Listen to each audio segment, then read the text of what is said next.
Welcome back to the social class, dear students.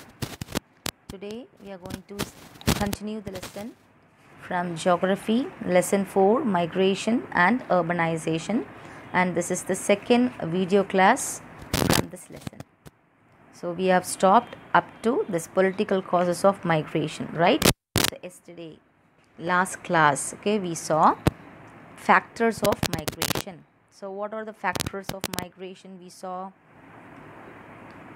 We saw ecological or natural causes of migration, economic causes of migration, socio-cultural causes of migration, and D1 is demography causes of migration, and the last one is political causes of migration.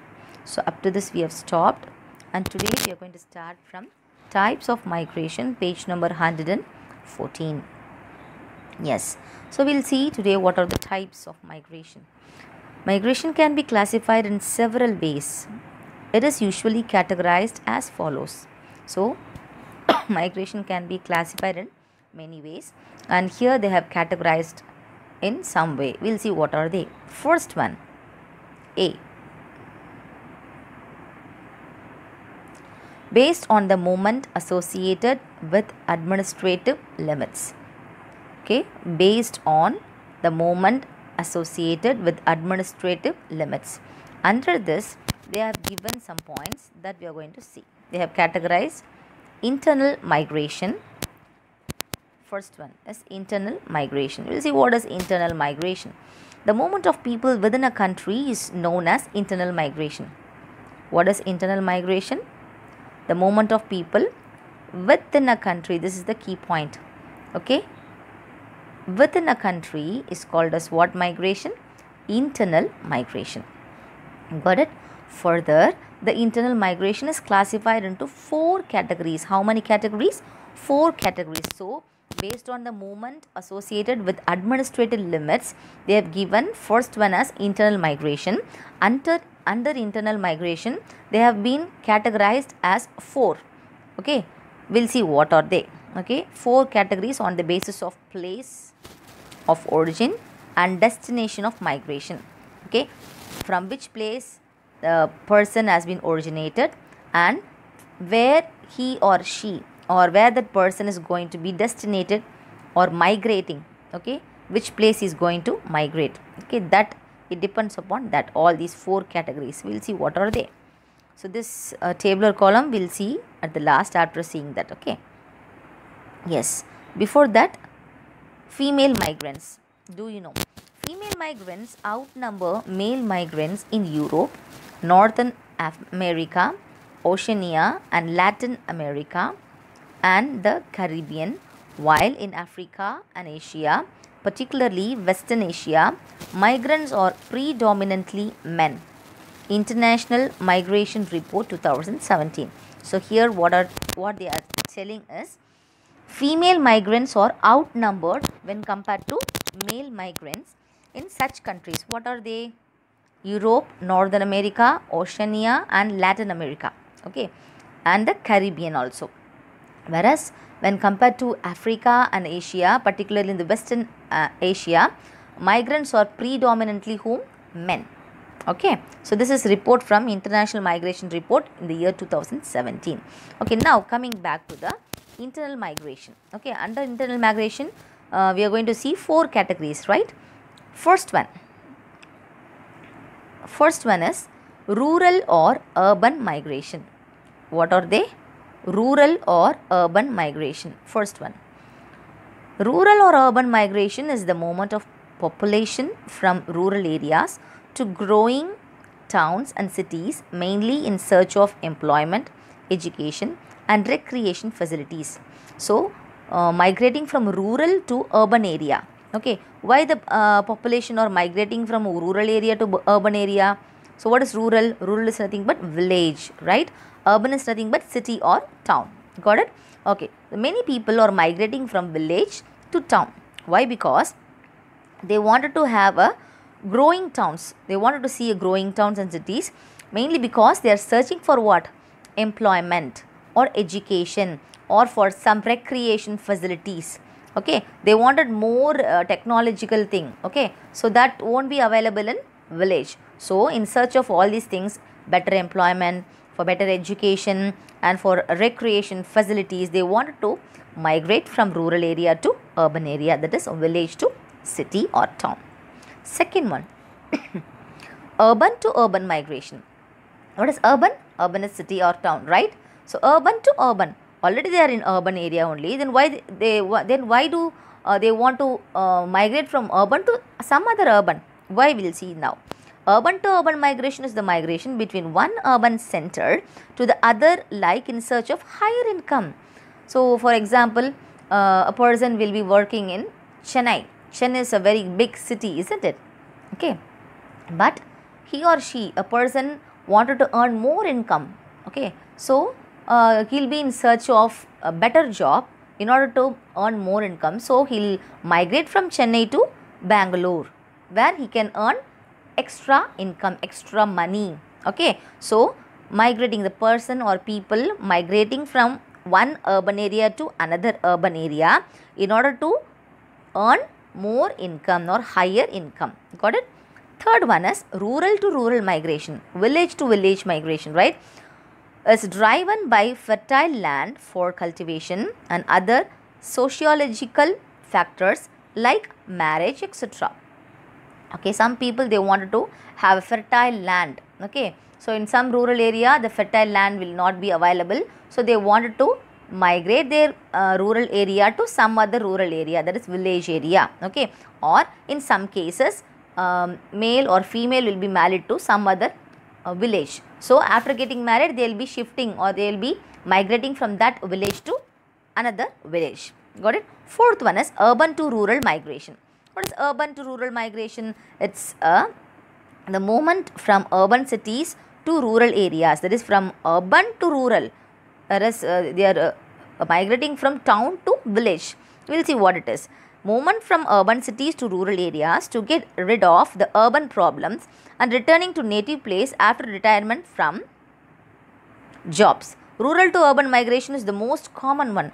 Okay, some of the persons or aged persons, they will be getting retired. Okay, and after getting retired, they wanted to go and settle in their own hometown.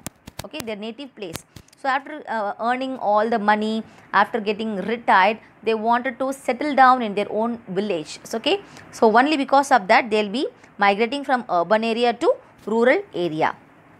Okay, and next coming to international migration. Okay, first we saw what? Internal migration. Under internal migration, we saw four categories. What are they? Rural to urban migration. Here we saw, right?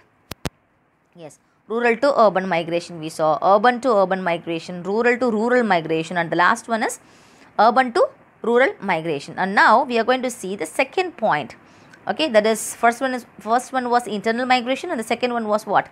International migration. Here, international migration that occurs across the national boundaries, or known as what? International migration that occurs across the national boundaries, or known as international migration. Got it? Okay. Do you know, in 2017, India was the largest country of origin of international migrants. There is 17 million people. Okay. Followed by Mexico, 13 million. This was a report from International Migration 2017. Okay, in the year 2017, India was the largest country. Okay, India was the largest country of origin of international migrants. Many people, millions of people, they migrated internationally. Okay, followed by Mexico. Okay, next. So internal migration we saw and international migration we saw. Got it? So now we are going to see based on willingness of the migrants for migration. So before that, we could see this tabular column. Okay, this tabular column, pull factor, push factor, page number 114, right? Pull factor. What is pull factor? In last class I told you, right? Pull factor is otherwise called as what? Favorable. Favorable we saw, right? Favorable factor we saw in factors of migration, right? Favorable factor, unfavorable factor.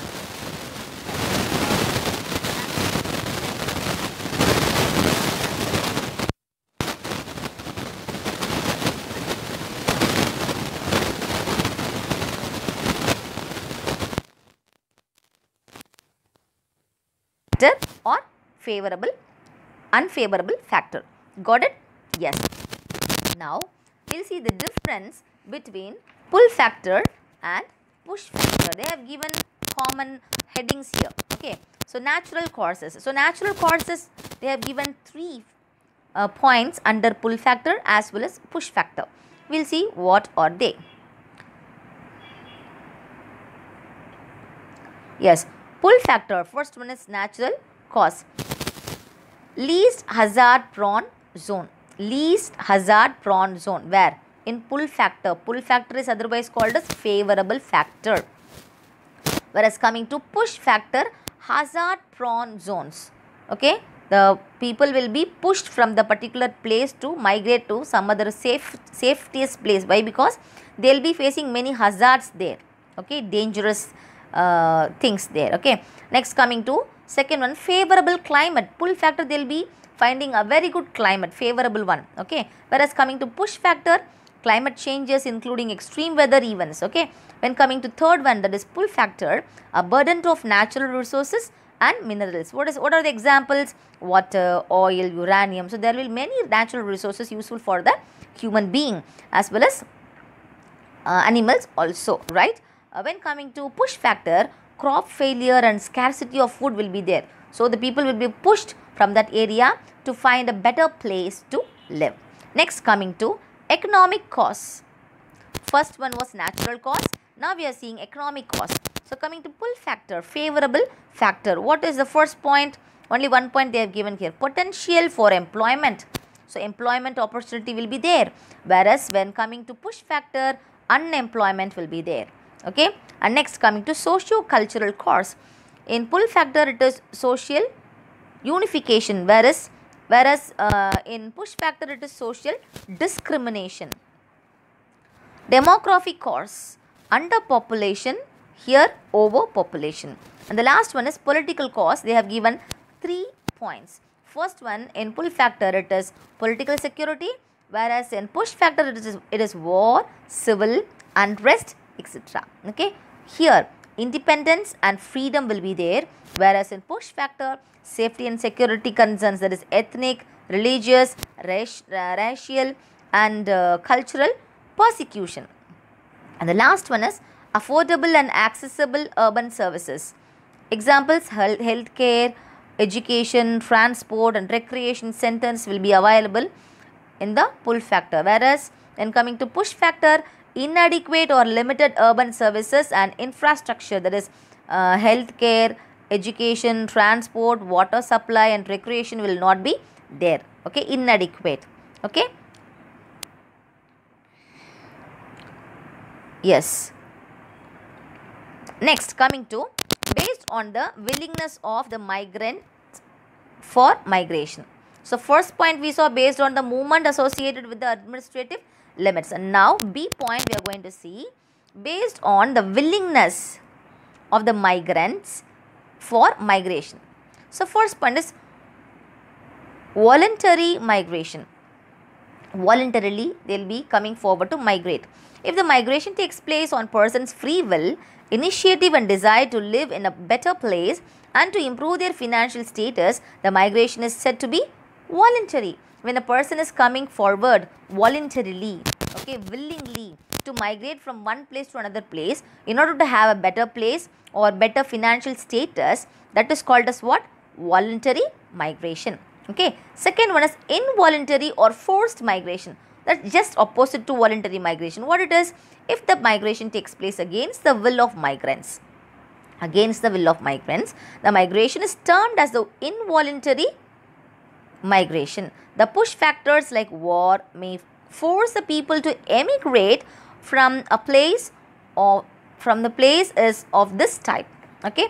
Involuntary is nothing but when a person is forcibly or pushed from particular place to another place in order to avoid or in order to get escape from any sort of war, okay, or any natural calamities. Okay. That is called as what? Involuntary or forced migration. Got clear? Next coming to this tabular column, share of regions in world population and international migrants by origin 2017. So they have given many regions name here. Okay, Africa, Asia, Europe, Latin America and Caribbean, North America, Oceania. It's unknown they have given here. Then world. Okay, all of the total. Okay, so total population they have given here. Okay, total population they have given here. This one, percentage of global population, international migration of origin and percentage of international migrants they have given here. So these are the regions. Okay, next, C point. So we have seen two so far, based on the movement associated with administrative limits, based on the willingness of the migrants for migration. Okay, now we are going to see C point.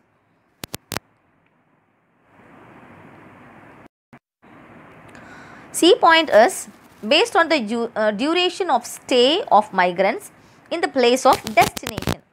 Okay, based on the duration, how long they are going to stay, where they are going to migrate. Okay, in the place of destination. First one is short term migration, second one is long term migration, third one is seasonal migration. So first one, short term migration. In this kind of migration, the migrants stay outside only for a short duration before returning to the place of origin. The duration may be for a few days or few months.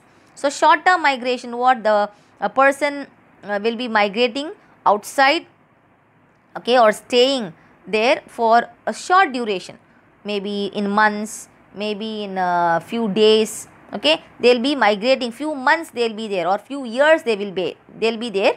After the work gets over, they will be returning back to the same place. Okay, the duration may be from few days to few months only.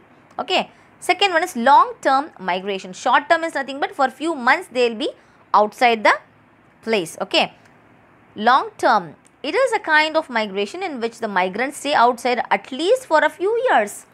So here, at least for a few years, the migrant will be staying outside.